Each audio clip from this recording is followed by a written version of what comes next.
Hi friends అందరికి. అక్క ఏం కర్రీ చేస్తున్నావు? చికెన్ రా. చికెనా? ఇదైతే నాకు మటన్ అయితే అక్క తినదు, మటన్ తినదు కాబట్టి అక్క కోసం అయితే చికెన్.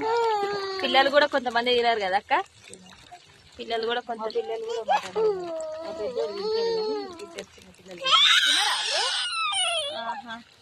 తినరు. అది కాక మనం ఎప్పుడు చేసుకోం కదరా, అప్పుడప్పుడు చేసుకుంటుంటేనేమో తిందరో ఏమో.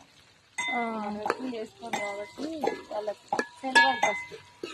ఇగో అక్కడైతే పెద్దక్క మటన్ చేస్తుంది, ఇక్కడైతే అక్క చికెన్ చేస్తుంది.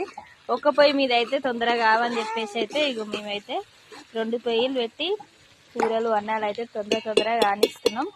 మరి మీరేం చేసుకుర్రు ఈరోజు? మీ స్పెషల్స్ ఏంటో కామెంట్ చేయండి. మొత్తం మీరు పోటీలు పెట్టేట్టే కూర్చురక్క. అవునా, మన ముగ్గుల పోటీ, మాకు వంటల పోటీ పెట్టేసి